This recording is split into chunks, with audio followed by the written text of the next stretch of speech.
आज हम बात करेंगे फार्माकोग्नोसी यूपीबीटी की सॉल्व पेपर पार्ट ए की। और इसमें हमने पार्ट ए सॉल्व किया है और फर्स्ट क्वेश्चन है पार्ट ए का, define pharmacognosy, discuss the scope of pharmacognosy. Pharmacognosy के डिफिनीशन बतानी है तो pharmacognosy is the study of medicine और crude drug produced from natural sources such as plant, microbes and animal. It includes analysis of biological, chemical, biochemical and physical properties. तो scope की बात करें तो फार्माकोग्नोसी का स्कोप जैसे कि हम लोग कॉस्मेटिक्स बनाते हैं हर्बल प्लांट से, जैसे एलोवेरा है ना, और कई फ्लेवरिंग एजेंट हैं जैसे मिंट है, मेंथा है और पेपरमिंट है और क्लोव है, कार्डमम वगैरह। तो उनका यूज़ हम फ्लेवरिंग एजेंट के रूप में, टेस्ट मास्किंग के रूप में करते हैं। तो ये सारे स्कोप हो गए कि हम उसको एज ए मेडिसिन यूज़ करते हैं, फॉर नेचुरल रेमेडीज़ के रूप में, improve human and veterinary health. और जैसे कि इंडस्ट्रियल फार्माकोग्नोसी कुछ एरिया हैं, इनोवेटिव एरिया हैं जहाँ कोग्नोसी का यूज़ होता है, जैसे इंडस्ट्री में हो गया, एनालिसिस में हो गया, फार्माकोलॉजी में हो गया, वहाँ यूज़ करते हैं हम।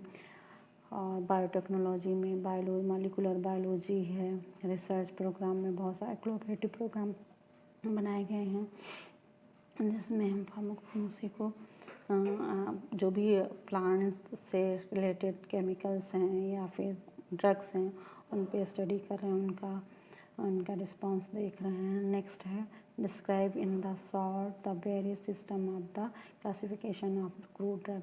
क्रूड ड्रग प्लांट से मिलती है हमें, है ना, और माइक्रोब से मिलती है, मैराइन ऑर्गेनिज्म से मिलती है, डिफरेंट रिसोर्सेज से मिलती है, और जो कि ऑर्गेनिक और इनऑर्गेनिक दोनों नेचर के हो सकते हैं, जो भी ऑब्टेन फ्रॉम मिनरल्स, है ना। और तो इनका जो क्लासिफिकेशन सिंपल होना चाहिए, इजी होना चाहिए और फ्री फ्रॉम कंफ्यूजन होना चाहिए। तो because of their wide distribution each arrangement of classification has its own merits and demerits, but the purpose of the study of drug is classified the following different ways alphabetically, यानी कि drug के नाम के according इसका इस पर किया गया alphabetically classification, taxonomical, morphological, pharmacological classification, chemical classification, chemotaxonomical classification, serotaxonomical classification. Next है name the various method of evolution of the drug, mention the organoleptic evolution. तो ड्रग का इवोल्यूशन क्यों किया जाता है, ड्रग की प्योरिटी, क्वालिटी चेक करने के लिए कोई ड्रग को, और या कोई एडल्ट्रेशन तो नहीं है, सब्स्टिट्यूशन तो नहीं है, इसलिए इवोल्यूशन किया जाता है क्रूड ड्रग का।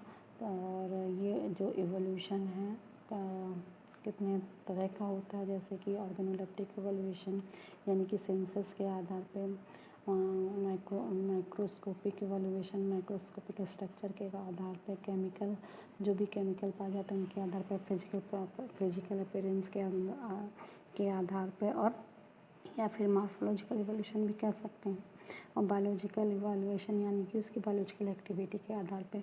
Organoleptic evolution means the study of drug using organ of sense. It refers to the method of like color, odor, taste, size, shape, and specific features such as touch, texture.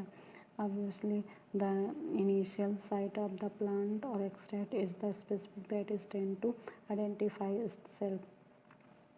तो जो drug का classification है उनके colour, order, test, size, texture, touch सबके आधार पे किया जाता है। जैसे कि हम जो कुछ एग्जाम्पल्स हैं, जैसे the fracture surface in the cinchona, quillaia, cascara bark, quassia wood, important characteristics, aromatic order of umbelliferous fruit and sweetest of liquorice. हर ड्रग का अपना या तो टेस्ट की वजह से करेक्टरिस्टिक है, या फिजिकल अपीयरेंस की वजह से, या फिर, तो ये एग्जाम्पल हो गए उनके ऑर्गेनोलेप्टिक इवोल्यूशन के।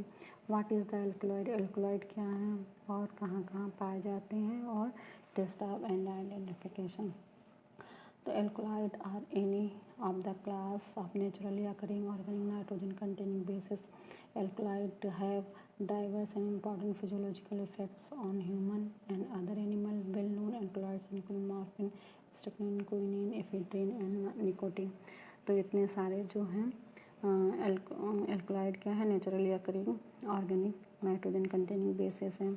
डिस्ट्रीब्यूशन कहाँ कहाँ पाया जाता है, alkaloid are generated by the various living organ, कहाँ कहाँ, एक तो प्लांट से मिलते हैं, मेराइन एनिमल से मिलते हैं, है ना, और ह्यूमन में alkaloids are generated by the way, especially by the higher plant. About 10 to 20% of the contain alkaloids. Therefore, the past term alkaloids were associated with the plant. Alkaloids contained in the plant usually within the few percentage in homogeneous over the plant tissue. Depending on the type of plant, maximum concentration is observed in the leaves. Of example, black henbane fruits or seed strychnine tree root Rauwolfia serpentina cinchona. Furthermore, different tissue on the same plant may contain different alkaloids. Besides plant alkaloid are found in certain type of fungus में पाया जाता है, animal से, plant से, तो इतनी जगह इसको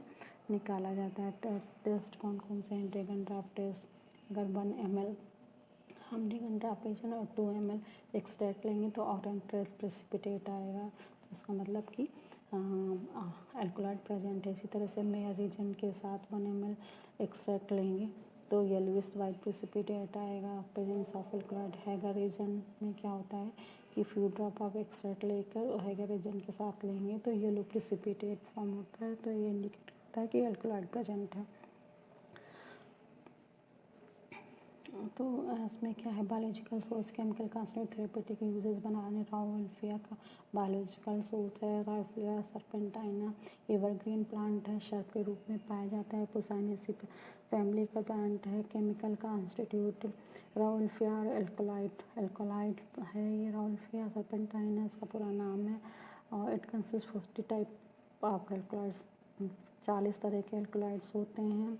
फाइटोस्टेरॉल भी होता है, fatty acid, unsaturated alcohol, chemical constitute reserpine and rescinnamine are alkaloid which है main therapeutical effect of rauwolfia. Also it contain indole alkaloid, aridol alkalycoside, apilogenin which new sucrose it contain ajmelin uses rauwolfia use in the treatment of systolic hypertension. Rauwolfia का hypertension के रूप में, neuro psychiatric disorder में use किया जाता है इसको, circulatory disease के रूप में, हाइपरटेंसिव ट्रंक्लाइजर के रूप में, also anxiety condition it is use as sedative, है ना। और इसका digitalis sources, the botanical name of digitalis is purpurea. Digitalis का बायोलॉजिकल सोर्स है डिजिटालिस परप्यूरिया। ड्राइड लीव्स के रूप में इसको यूज़ किया जाता है। Biological source, it belong to scrophulariaceae family, also known as a foxglove. Digitalis leaves के रूप में इसको जाना जाता है। Chemical constituents, the main chemical constituent of digitalis are primary and secondary glycosamine 2.45 which is present in digitalis, glucogenotoxin, G-toxin and G-toxin are the secondary glycosamine present in digitalis। विरोडॉक्सिन के रूप में प्रेजेंट रहता है। Tannins and pectin also present in small amount, तो ये chemical constitute हो गया आपका। यूजेस, कंजस्टिव हार्ट फेलियर में यूज़ किया जाता है। ये हार्ट को कॉन्ट्रैक्शन में हेल्प करता है। कार्डियक मसल के एक्साइटेबिलिटी में हेल्प करता है। डायलिसिस, ये जो है good effect of kidney use result in dialysis, loss of body में, जो बॉडी में सूजन होती है, एक्स्ट्रा वाटर रिटेंशन हो जाता है, तो उसमें हेल्प कर कार्डियोटॉनिक के रूप में यूज़ किया जाता है डिजिटालिस। तो ये तो इसके यूजेस होगा। Clove biological source, dried flower bud of eugenia caryophyllus, जो है फैमिली है इसकी, और बायोलॉजिकल यूजीनिया कैरोफाइलस है, और फ्लावर बड इसकी यूज़ की जाती है फैमिली। मेडिटेसी है, it should contain not less than 15% of the volume by weight of the clove oil chemical constitute. Volatile oil पाया जाता है 15 से 20%, 10 to 13% tannin, resin, chrome, eugenin पाया जाता है। Volatile contain eugenol, eugenol acetate, methyl मेस्केटोन, caryophyllenes and small quantities of esters and alkaloids पाए जाते हैं। Used in dental and cosmetic, stimulant, flavouring agent, aromatic, antiseptic. Cigarette. Discuss the brief role of medicinal plant in national economy. Medicinal plant का national economy में क्या role है? Discuss the brief role of medicinal plant in national economy. Role of medicinal plant in national economy since ancient time. Ancient time से ये है। Mankind all over world mainly dependent upon the plant kingdom need and all their needs. खाना है, पहले के लोग उनको plant पे डिपेंड थे मेडिसिन के रूप में, है ना। कोई भी दवाई और के रूप में, हेल्थ, लॉजिस्टिक, कुछ अगर मान ली घर भी प्लांट पे से ही बनाते थे। पहले भी डिपेंड थे, अभी लोग इसी पे डिपेंड हैं मेडिसिन इकोनॉमी में। कुछ दवाइयाँ भी ट्रांसपोर्ट की जाती हैं और जिससे कि रेवेन्यू आता है ट्रक का। तो मेनली एक्सपोर्ट पोटेंशियल एक्सपोर्ट किया जाता है। Export potential domestic market about कितना $, है 1 billion of Ayurvedic medicine is opening up to the herbal phenomena. The export market is also showing promises में many pharmaceuticals company are targeting exports of herbal product जो हैं export किए जाते हैं। World trade in the plant medicine is $1 billion in 1994. China exports $5 billion of the plant drug. Germany imported 105 million of the plant drug. The number of medicinal plant tend to now Germany export market about 600 crore. And the present export volume of the crude drug in India stand for 26,200 tons, valued around 24 million. China and India are two great producers of medicinal plant, having more than 40% of global, यानी कि 36,200 ton जो है drug जो है export की जाती है। उससे कितना प्रॉफिट होता है, कितना का एक्सपोर्ट होता है? $24 million होता है। चाइना एंड इंडिया दो प्रोड्यूसर हैं जो कि 40% ऑफ ड्रग को एक्सपोर्ट करते हैं potential. Explain the basic principle involved in Ayurvedic and homeopathic system. The basic principle of Ayurvedic medicine to prevent and treat illness rather than respond the indicators of the disease by the maintaining balance and harmony between your body, mind and environment. This is done through the personality trait combination of healthy nutrition, daily movement, aromatherapy and herbal medicines. Ayurveda supports the revitalizing and empowering idea that we have the ability to heal ourselves. Once you realize your own potential imbalance, you can take control on your own health. Start incorporating Ayurvedic therapeutics, improve your fitness and become happiest and rejuvenate. Today, integrative medicines in involving practitioners of the many healing approaches around the world are seeking collaborative. There is growing opportunity to blend, and you can integrate Ayurveda into your wellness routine by seeing a doctor who practices these techniques or by visiting spa that other such services. Explain the basic principle involved in Ayurvedic homeopathic base क्या principle है? Principle Ayurveda to prevent treat and illness को treat करना।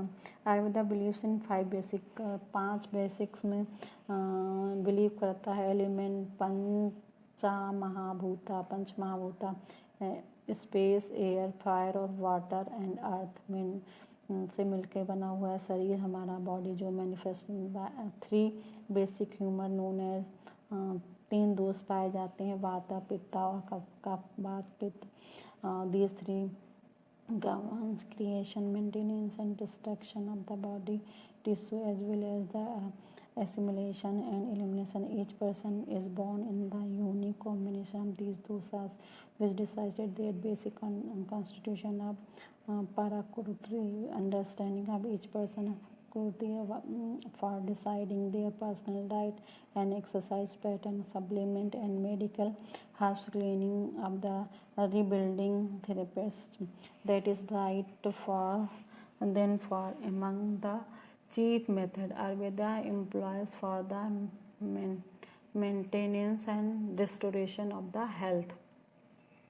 तो आयुर्वेदा क्या है, 5 महातत्वों से हमारा शरीर बना है, और जो भी मतलब बीमारी होती हैं वात, पित्त और कफ के डिसबैलेंस की वजह से होती है, और ये बैलेंस अगर बना रहता है तो कोई बीमारी नहीं होगी, और कोई भी मनुष्य जो भी पैदा हुआ है उसका यूनिक कॉम्बिनेशन होता है, उसी के हिसाब से उसकी बॉडी होती है।